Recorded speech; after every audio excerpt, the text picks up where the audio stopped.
conflicto importante, este sí es un buen conflicto, ¿verdad? Este sí es un problema en el que nos debemos meter, y es el problema de mantener nuestra espiritualidad a contrapelo de la carnalidad, ¿verdad? Nosotros estamos llamados a ser espiritual, y la Biblia pone estos términos bien facilitos. La Biblia dice, ser espiritual es no satisfacer los deseos de la carne, sino los del espíritu, ¿verdad? Y habíamos visto que Gálatas 5, 16 al 17, Gálatas 5, 16 al 17, nos pone este llamado, ¿verdad? Nos explica claramente lo que debemos hacer. Dice, digo pues, andad en el espíritu y no satisfagáis los deseos de la carne. Recuérdate, la Biblia pone esto en tu responsabilidad personal. Si la Biblia pone esto, por ejemplo, el texto pudiera decir, andad en el espíritu y confiad en que Dios va a hacer algo que te va a impedir satisfacer los deseos de la carne. No, no dice eso. No dice Dios te va a dar una especie de poder mágico que va a hacer que a ti algo carnal ya no te guste y pues no lo vas a... No, la Biblia lo que dice es que tú, personalmente, yo, no satisfagáis los deseos de la carne. Eres tú, esa es la misma enseñanza de la negación, la que Cristo dice, que quiera seguirme, tome su cruz y sígame, o sea, muera cada día. La Biblia dice también, entregad vuestros cuerpos en sacrificio vivo. Eso, el sacrificio es la muerte, cuando en la Biblia está expresado para que los hebreos entiendan por el sacrificio del cordero, etc. Muerte, lo que quiere decir sacrificio vivo es precisamente niégate a ti mismo, o sea, mata la carne. Haz morir en ti, dice otro lugar, la carne, lo terrenal, los malos deseos. Entonces, hay una responsabilidad de parte nuestra en reconocer los deseos de la carne y enfrentarlos. Y si vamos a posponer esa lucha para ver cuándo esos deseos se van de mí, vamos a ser siempre una víctima de la carnalidad. Déjame terminar el texto. Y no satisfagáis los deseos de la carne, porque el deseo de la carne es contra el espíritu y el espíritu es contra la carne.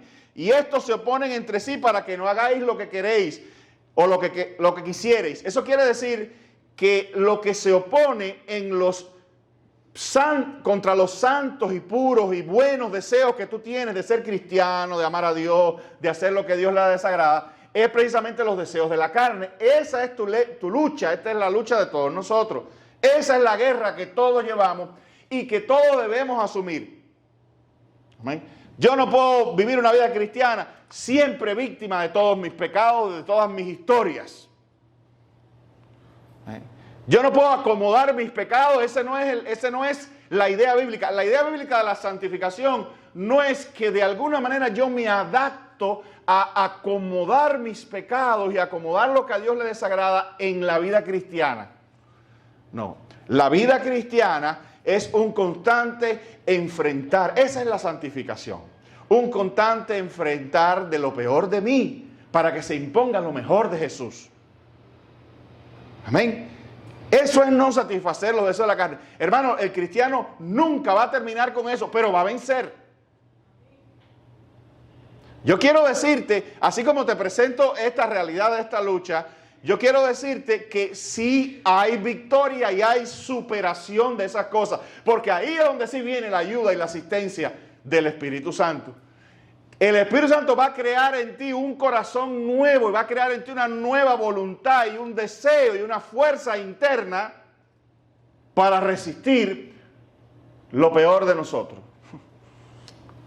Amén, querido hermano. Entonces, por eso dice, y estos se oponen entre sí. Entonces, hay una guerra. Bien, habíamos entrado el domingo pasado en cómo se puede salir victorioso del espíritu sobre la carne en este conflicto. ¿Cómo puede salir victorioso el espíritu sobre la carne en este conflicto? Miren, esto que ustedes llaman cristianismo, ¿no verdad que? Bueno, a ver, déjame cómo explico esto para que se entienda lo que quiero. Esto es todo un sistema diseñado por Dios. ¿Qué quiero decir con esto? Que digamos, esto tiene una expresión interna que es cuando nosotros internamente sentimos verdaderamente ese llamado, nos arrepentimos, ¿verdad? Y entregamos nuestra vida a Cristo porque entendemos el plan de salvación, el mensaje que Cristo es nuestro Salvador, que solamente en Él hay vida eterna, etc. Eso tiene esa parte interna, pero una vez que nosotros creemos, nosotros hemos sido cambiados e introducidos en un nuevo sistema, cuyo sistema, del cual forma parte cosas tales como oración, lectura de la palabra, congregación, actividades, compañerismo. O sea, se abre ante nosotros cuando nos convertimos el sistema de esto que llamamos iglesia, que está sabiamente diseñada por Dios para que si nosotros seguimos esa ruta tengamos la asistencia suficiente para vencer. Lo que quiero decir es que este todo que llamamos la vida cristiana trae incluido de parte de Dios lo necesario para ser victorioso. Amén. Lo que nosotros tenemos que creer que esto funciona y darle la oportunidad a este sistema que vaya haciendo de nosotros hombres y mujeres victoriosos, pero tenemos que estar dentro de él. Por eso el domingo pasado nosotros entramos en cosas que tú dices, bueno, pero ¿es la oración parte del sistema? Claro que sí, que gente del mundo estuve orando. No, que sí hay católicos. Bueno, hay gente que por ahí, pero en sentido general, ¿la oración es parte del mundo? ¿Es el acto de orar parte del mundo? Claro que no. Esto es parte de este sistema, del sistema cristiano.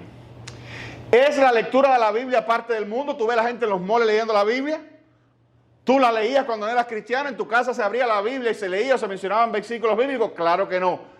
¿A quién pertenece la palabra de Dios? A este sistema. ¿Es el asistir a la iglesia parte del sistema del mundo? ¿El mundo va a la iglesia? El ir a la iglesia es parte, la congregación, la asamblea, el pueblo de Dios reunido históricamente desde la antigüedad. Eso es parte de este sistema. Entonces, tú dices, lo que pasa es que como tú estás dentro de él, ¿verdad? Como alguien dijo un día, es muy difícil explicarle el agua al pez. Y ya nosotros nos introducimos en este sistema, somos parte de la iglesia de Dios, del cuerpo de Jesucristo, de la familia cristiana, y digamos que la cuestión de oración, lectura de la palabra y demás, nos es ya tan pero tan familiar que nos hemos desensibilizado de ella. Y olvidamos que allí precisamente está el poder para ser victoriosos. Entonces, tenemos este problema. Yo, como dice Pablo, sé que hay una lucha en mí y yo sé que no debo satisfacer los deseos de la carne y que el espíritu se opone a la carne se opone y yo no puedo desarrollarme cristianamente porque tengo todavía esta lucha y tengo esta especie. ¿Qué tengo que hacer? Y Dios dice, bueno, empieza haciendo las cosas simples que son parte del sistema. Como yo dije un día, es difícil, es muy, muy difícil salir de un tiempo de oración de calidad e irse a pecar. Puede pasar, yo digo que no, pero es muy difícil que si usted tiene un tiempo profundo de oración, de comunión con el Señor, es muy difícil que usted se levante de allí, salga a la calle y directo a pecar. Porque no es esa la atmósfera. Y no es esa la carga con la que usted sale de ahí. Es una carga espiritual. Es como cuando uno sale vestido de blanco, ¿verdad? Para la calle, que está muy, como está vestido de blanco, está muy consciente de la suciedad y trata de mantenerse. El mismo estar vestido de blanco es una motivación para uno ver dónde se sienta, ver qué toca, ver qué agarra, ver que nadie sucio le ponga la mano encima, etc. Algo parecido ocurre cuando uno se levanta de un tiempo de oración, sale blanco. Y es difícil, por lo menos por las próximas horas, ¿verdad? Que uno ceda ante el pecado. Por eso, aquí viene la otra parte de lo que decíamos el domingo. Por eso esta cuestión de la oración, la gran sabiduría, recuerdan, la gran sabiduría de la oración no es hacerla 3 horas un día, entrar en una especie de emocionalismo de oración y voy a orar porque hoy siento que Dios me ha llamado y voy a orar 3 horas. No, ora 5 minutos, ora 3. pero hazlo todos los días. El gran secreto de la oración no es la cantidad de tiempo que tú oras, sino la persistencia en la frecuencia. Amén. Entonces, para vencer en esta guerra, habíamos visto el domingo pasado 3 barreras. La primera, ¿cuál es? Bueno, las 3 líneas de defensa. La oración. Miren, el texto explica eso. El texto de Mateo 26, 41, que ya lo habíamos visto, lo explica. Dice, velad y orad para que no entréis en tentación. El texto que Jessica me preguntaba hoy por la mañana. El espíritu a la verdad está dispuesto, pero la carne es débil.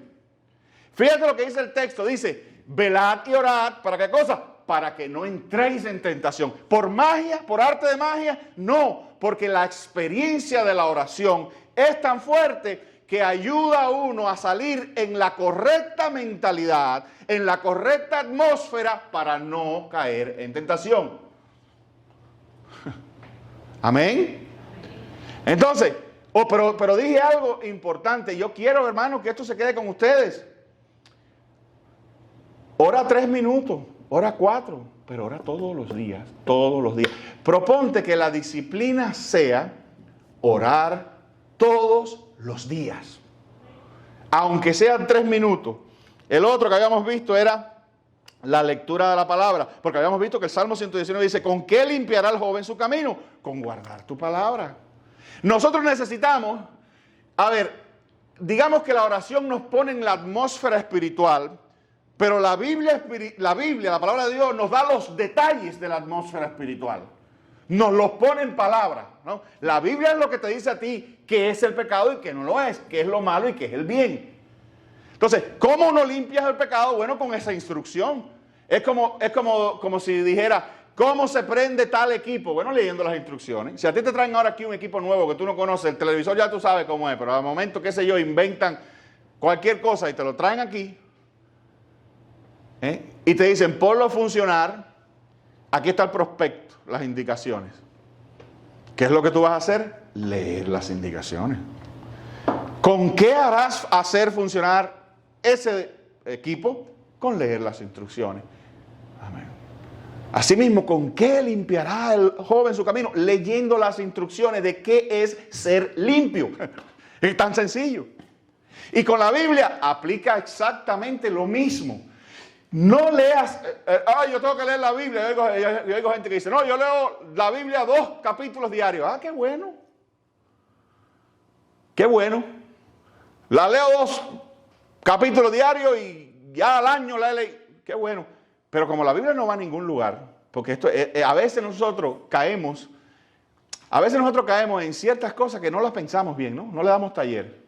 Yo tengo que leer la Biblia. Ay, me siento mal porque no leo ni un capítulo. Y Dios dice, no, léete 2 versículos.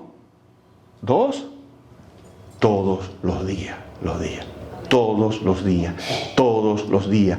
Todos los días. Porque la Biblia no va a ir a ningún lugar. No es que tengo que leerla porque me la van a quitar el mes que viene. ¿Verdad? Si tú quieres leerte un día un capítulo porque tienes tiempo y estás en un lugar y te puedes deleitar leyéndote un capítulo, un libro, lo que sea, bueno, pues léelo. Hazlo. Amén. Pero más importante es que tú leas, aunque sea poco, pero ahí no está. Acuérdate, nunca te dejes engañar, quizás por el enemigo o por cualquier gente por ahí que te diga, no, pero no, tú tienes que leer aunque sea un capítulo. No, lee 3 versículos, ve por orden, 3, 2, todos los días. Además, léelos bien. Léelos bien. Yo prefiero, y yo creo que Dios también, que tú leas la palabra de Dios, aunque sean 2 versículos, o 3, o 4, bien leídos. Amén. Entonces, en la oración, acuérdense, le he hablado de 3 líneas de defensa, ahí van 2. En estas 2 líneas de defensa, para uno poderle ganar a la carne, ¿verdad? En este sistema en el que Dios ha puesto, Dios ha diseñado 2 cosas importantísimas, cuyas cosas tienen que ver más con la repetición que con la cantidad. Y ellas son la oración y la lectura de la palabra. Amén, queridos hermanos. Entonces, ora. No, es que yo no tengo tiempo. Sí tienes tiempo. ¿Verdad? Claro que sí tienes tiempo. Hay tiempo por la mañana, hay tiempo por la noche, hay tiempo por la tarde. Es solo de quererlo, pero proponte en tu corazón, aunque sea 3 versículos bíblicos y 4 o 5 minutos todos los días. Pero proponte esto: voy a poner la carga, la fuerza, el empuje de mi voluntad no va a ser hacia la cantidad de cosas que leo, sino el empuje de mi voluntad va a ser a hacer la disciplina de hacerlo todos los días. Y donde quiera que estés. Amén. Entonces, esas son las dos. Y ya entrando, o sea, vimos las 3 líneas de defensa para esta victoria. Para ganar la oración, la lectura de la palabra. Y la otra es, y escucha esto es importantísimo. Porque acuérdate que te he dicho, hemos entrado en un sistema donde hay cosas que no hay en el mundo y las cosas que hay aquí en el sistema de la iglesia tienen que ver precisamente con nuestro éxito como cristianos. Si no echamos mano o si no nos adherimos a esas cosas, a ese sistema como Dios lo ha diseñado, pues somos víctimas fáciles. Pero si nos adherimos a Él, siempre nos vamos a mantener en un estado saludable de espiritualidad. Y la tercera es congregarse. La gente se piensa que esto de congregarnos en la iglesia es algo que los hombres inventamos. A alguien se le ocurrió un día, ¿verdad?, inventar que los cristianos o los creyentes se reunieran y cantaran y alabaran a Dios. Esto es un diseño de Dios, hermano. Dios nos ha diseñado a nosotros precisamente para estar en comunidad. El hombre, dicen por ahí los antropólogos, el hombre tiene espíritu gregario, así se le dice. Espíritu gregario es que el hombre por naturaleza busca juntarse con sus semejantes.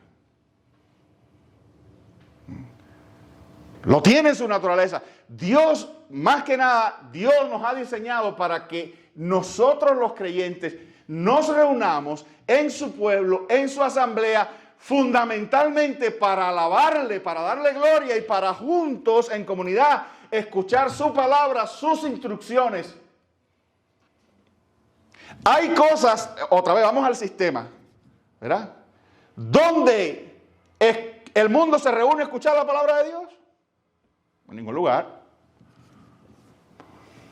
¿Tú has visto ahí en el mall algún lugar ahí para que el mundo se reúna? ¿Tiene el mundo ese deseo? Para nada. Sí tiene el espíritu gregario, pero ¿por dónde le sale el mundo el espíritu gregario? En los juegos, en los deportes, en los clubes. Ahí le sale al hombre del mundo el espíritu gregario. El deseo de estar en una comunidad. Todo hombre tiene esa necesidad de estar juntos en una comunidad con sus semejantes. Dios, sin embargo, eso no es iglesia, porque se reúnen en nombre del club, en nombre del equipo, en nombre de los colores, etc. Pero la iglesia es el único lugar donde los hijos de Dios se reúnen en el nombre de Dios, de Jesucristo, para alabarle y darle gloria y para escuchar su palabra a través de, históricamente, de profetas, de enviados, de apóstoles, de pastores, etc. Congregarse es continuar con el sistema que Dios ha establecido. Dios ha establecido la iglesia, hermano. Esto no lo inventó ningún hombre. Además, iglesia lo que quiere decir es asamblea, una palabra que significa congregación, asamblea, etc. La iglesia es la manera comunitaria en que el pueblo de Dios viaja. Y la iglesia tiene cosas especiales que solamente ocurren en la iglesia. La Biblia dice que el Espíritu se mueve en medio de la alabanza de su pueblo. ¿Dónde uno puede generar eso? En la iglesia. Amén. La Biblia dice, mirad cuán bueno y cuán delicioso es los hermanos, habitar los hermanos juntos en armonía, porque allí envía Jehová bendición, ¿verdad?, y vida eterna. Entonces, cuando uno de los grandes fallos de base, fallos tremendos de un cristiano, es cuando se agarra a la ligera la cuestión de congregarse. Y por eso, ahí empiezan muchos traspiés. Cuando tú aconsejas muchas veces a un cristiano que ha caído en una etapa de digamos, de pecado, una etapa de desaliento espiritual, búscale y estudia la vida, hazle un análisis para que tú veas que empezó dejando de ir a la iglesia. Empezó obedeciendo al deseo carnal de no ir a la casa de Dios. Y comenzó a sacarse ¿de qué? Del sistema. Y entonces el sistema dejó de funcionar para él. ¿Yo me voy a entender con esta idea? El sistema dejó de funcionar para él. ¿Por qué? Porque precisamente a lo mejor ese mismo día que dejó de ir a la iglesia, estaba todo creado para ayudarlo. Yo le he dicho a ustedes, hermano, de verdad, yo no vengo aquí a decirles mentiras, pero la mayoría de los tratos trascendentales de Dios con mi vida ocurrieron en una iglesia. En una iglesia yo recibí muchas confirmaciones, muchas palabras de Dios en un momento crítico, ¿verdad? En una iglesia escuché yo varios llamados, en una iglesia escuché yo profecías que me ayudaron a continuar, o que me salvaron en una situación, o que me trajeron del borde del abismo. En una iglesia. Entonces, si tú quieres ser un cristiano sólido, estable, pues fíjate que no te estoy diciendo la superestrella, qué bueno. Pero yo creo que a este respecto ser una superestrella tiene que ver con ser estable. Yo te digo algo, yo lo que más anhelo como cristiano es la estabilidad. Ser lo mismo, no ser una cosa hoy y otra mañana. Mantener mi estabilidad espiritual. Pero la iglesia, la congregación, tiene que ver con eso. La Biblia está llena de esas advertencias. Hechos 2:42 dice, y perseveraban en la doctrina de los apóstoles, en la comunión unos con otros, en el partimiento del pan y en las oraciones. Miren qué sencilla la vida de los primeros cristianos. Estamos hablando aquí, en Hechos, de los padres de la iglesia. ¿Y qué hacían? Perseveraban, esa palabra. Acuérdense que se lo dije. Esa palabra se la podemos enganchar a la oración y a la lectura de la palabra. Y aquí se la engancharon a todo, hasta la congregación. Dice que perseveraban en la doctrina de los apóstoles, en la comunión unos, esas eran las cosas en las que perseveraban, en la comunión los unos con los otros, amén, en el partimiento del pan y en las oraciones. Eso de partimiento del pan es congregacional también, porque esa es la cena.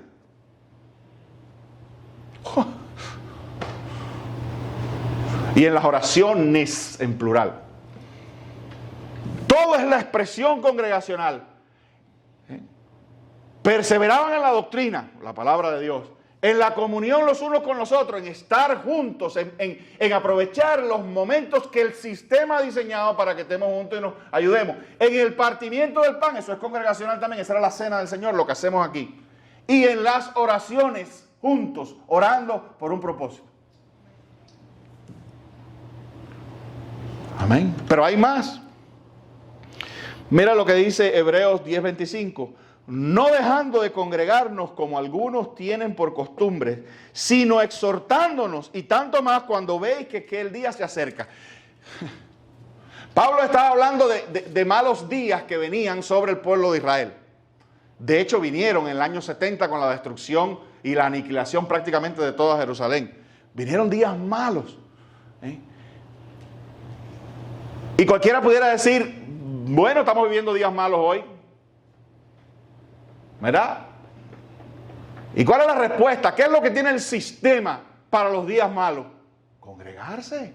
Si los días son malos, si el momento es difícil, ¿qué haces en tu casa durmiendo? O por ahí dando vueltas, o metido en tal lugar, o viendo la televisión, o viendo Netflix, o inventándote cosas. Te voy a decir algo, hermano, a veces la gente no viene a la iglesia y dice mentira, inventa cosas, no lo hagas, eso es pecado. Y no es que Dios te va a dar una patada y te va a botar. Si tú eres cristiano de verdad, tú sabes que eso es para siempre. Él es tu Padre para siempre. Pero algunos están equivocados. El pecado sí trae falta de gracia y trae disciplinas. Amén. No dejes de congregarte. Yo estaba pensando el otro día, Yo he hablado de esto hasta el cansancio. Quedarán esas palabras, si un día mi esposa y yo y mi familia no estamos aquí, quedarán esas palabras como una especie de protesta. Pero oramos mucho por la comunidad. Aquí hay gente de la comunidad que está viniendo, las hermanas de la comunidad, Yamilés de la comunidad, aquí han venido gente de la comunidad. ¿Y dónde está la comunidad de adentro? Los de adentro, ¿dónde están? Los que deben estar aquí todos los domingos y no llegar tarde, llegar al principio, desde un principio. Amén. Esto no les va a gustar, ¿verdad? Pero a veces el pastorado es ese, meterse en esas cosas. Eso no te va a gustar, a algunos no les va a gustar, pero no dejando de congregarse y muchas veces, y no solo eso, sino fallando en un montón de cosas más. Hay gente que uno se pregunta y dice, ¿qué ha pasado? Que no es la persona fiel que fue en todas las esferas, no dejando de congregarnos como algunos tienen por costumbre, sobre todo cuando los días son malos. Amén. Déjame dejarlo ahí, por la paz, como se dice. Mira lo que dice Hebreos 10:24. Y considerándonos unos a otros para estimularnos al amor y a las buenas obras. Esto es congregacional también. ¿De qué manera yo puedo estimular a los demás? ¿O de qué manera podemos estimularnos unos a otros a las buenas obras? Si no es en la congregación. Eso es lo que me pasa, que a veces no tengo estímulo de ninguno. Estoy en mi casa y estoy desestimulado. Estoy desanimado. Vete a la iglesia para que te animen. Para que te animen las palabras del hermano, el abrazo de la hermana, el consejo del pastor, la palabra que se predique ese día.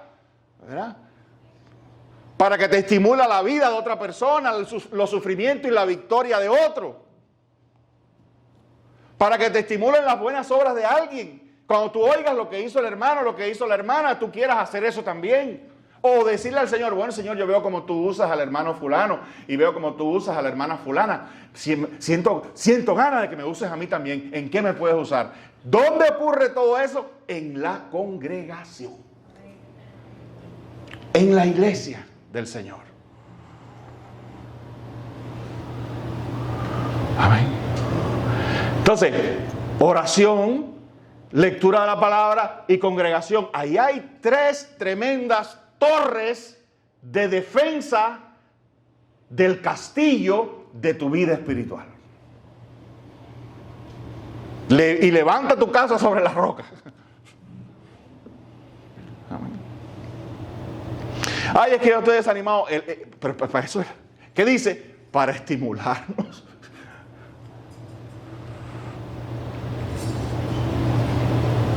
Amén. Si yo vengo a la casa de Dios y cuento mi necesidad, siempre hay alguien que va. Es muy difícil que yo venga con una necesidad aquí a la casa de Dios y la gente venga y me diga, de eso no se sale. Estás embarcado, mijito. No. ¿Qué uno encuentra en la iglesia? Estímulo. Oye, yo pasé por eso también. Mira, no te preocupes, las cosas van a salir bien. El Señor está contigo, etc. Amén. Ese es el pasaje que leí, era Hebreos 10:24. Y consideremos unos a otros para estimularnos al amor y a las buenas obras. Y eso de considerémonos unos a otros, ¿sabes lo que es? Apreciémonos unos a otros. ¿Tú sabes cuál es un motivo importante? ¿Tú sabes que hay? Escucha esto.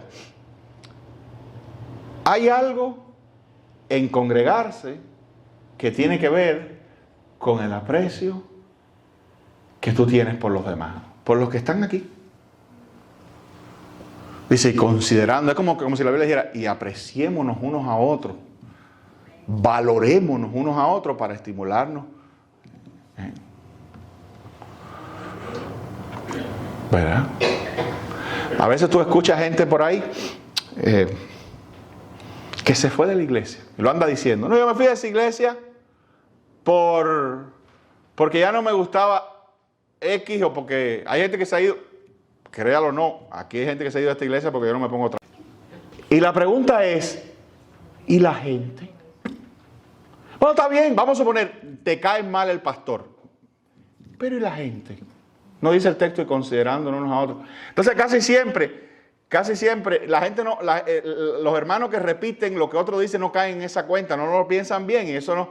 Pero cuando una gente viene y dice, no, que me fui de esa iglesia, pero cabe la pregunta, caramba, entonces no nos querías.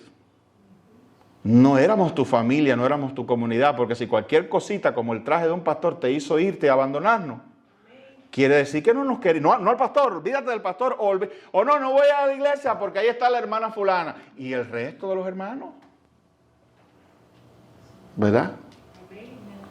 Entonces, te das cuenta que la comunidad cristiana es algo más que venir aquí y sentarse automáticamente, que uno desarrolla vínculos, que uno desarrolla nexos afectivos con los demás, que esa es la verdadera congregación donde la gente se ama, se quiere. Todos estos cristianos se querían muchísimo y mire que tenían problemas, pero se querían. Porque si tú lees la escritura, no todo era color de rosa.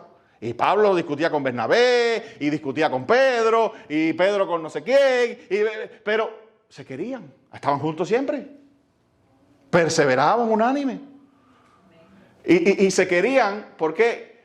Porque se amaban con el amor de Jesús que pasa por alto ciertos defectos. Por no decir muchísimo. Porque imagínate tú que Cristo diga, no, yo para amarte a ti tú tienes que ser impecable y ponte traje, si no, no te voy a amar. ¿Verdad? ¿Te imaginas eso? Bueno, lo estoy tirando a broma, pero no es... Cristo... Imagínate que Jesús te diga, ya yo te quiero amar, pero es que tú tienes cosas que no me caen bien. ¿Verdad? Se quedó vacío el reino de los cielos porque ¿quién de nosotros pudiera ser amable en esos términos? Sin embargo, ¿verdad? El Señor nos ama y es paciente. Dice la Biblia, con amor eterno te he amado y por lo tanto te prolongué, porque eres tremendo, te prolongué mi misericordia. Es más, nuevas son cada día, porque todas las días te las acabas y tengo que ponerte nuevas cada día. Amén. No, pero yo no soy Jesucristo, pero tengo que intentar. ¿Qué cosa es? Dice el texto, la carne. La carne debe no ser satisfecha. Cuando la carne me dice, no, esa iglesia porque fulano y mengano, yo tengo que decir, no, pero es que así no, este no es el criterio del sistema. Así no fue como Cristo me amó a mí y yo soy parte de ese sistema. Y yo voy a ser paciente y voy a tratar a ese hermano, a esa hermana justamente. Y voy a amar mi congregación y voy a ser parte de ella y voy a aportar lo que sea material, espiritualmente, aún con mi presencia, ¿verdad? Para que esa comunidad, ese pequeño grupo, esa familia que Dios me ha dado, brille, alabe al Señor. Y por lo menos podemos ser pocos, pero caramba, que cuando alguien entre por ahí, diga, aquí está Dios en medio de esta gente. Qué bien me sentí. Mira, a mí me daba... no me gusta señalar gente, pero me dio mucha satisfacción ayer sábado cuando la hermana Ismari me dijo, ay, qué bien me siento aquí entre ustedes, entre las hermanas, ¿verdad? Pero eso para mí me hizo el día, ¿verdad? Eso es lo que yo quiero que todo el que entre por ahí sienta. No solo de las hermanas, de todo el mundo. Por eso cuando aquí llega una gente nueva, uno no puede verlo como un objetivo. Llegó un objetivo, vamos a convertirlo, vamos rápido a hacerle esto, hacerlo. No, yo quisiera... Fíjate que yo quisiera que antes de... Y yo sé que se pasan tarjetas y todo eso es bueno. Pero yo quisiera que se fuera y se abrazara y se le diera la bienvenida y se le preguntara por su vida. ¿Y dónde tú vives? Así, ¿cómo supiste? Oye, mira, aquí somos... ¿Qué le digo yo a la gente siempre? Le digo, oye, aquí somos una familia, aquí nos llevamos bien. ¿Verdad? Ese warm, esa calidez, que sea la carta de presentación nuestra hacia todo el que llega. ¿Verdad? Esa calidez. Ese amor, esa hermandad, porque yo le he contado a ustedes, que la primera vez que yo entré a una iglesia, a la iglesita aquella del Nazareno, que era casi una chocita, la primera vez que entré ahí, lo primero que me impresionó, lo primero, hermano, se lo digo delante del Señor, fue la alegría y en la calidez y el amor con la que la gente que ni me conocía me recibieron. Y yo decía, yo sentí que yo había llegado al lugar donde yo pertenecía. La verdad que eso fue mi primera experiencia. Yo siempre lo pongo de esta manera. Cuando yo entré a la iglesia nazarena, yo tuve una sensación de arribo. ¿Sabes lo que es cuando tú arribas? Cuando tú ibas buscando un lugar y por fin arribas, ¿verdad? Yo sentí que yo había llegado al lugar existencial de mi vida donde yo debía estar. Y estaba al lado de mi casa. Me pasó como el pueblo de Israel. Di tantas vueltas en el desierto y ahí estaba. Hasta que entré a mi Canaán. Entonces yo quisiera que cada persona que viniera aquí sintiera eso, sintiera que llegó. Amén. Entonces, vamos a dejarlo ahí. 3 líneas importantes de defensa para vencer la carne, ¿verdad? La oración, la lectura de la palabra y la congregación. Todas ellas no en cantidad, sino en ¿qué cosa? En persistencia. En persistencia. Que mi empuje, que mi ahínco, que la potencia de mi voluntad sea más que en la cantidad, en la persistencia, en el seguir ahí, acumulando. Hermano, vamos a hacer, si esto hacemos, seremos imparables. Amén. Para gloria y honra de Dios, seremos imparables.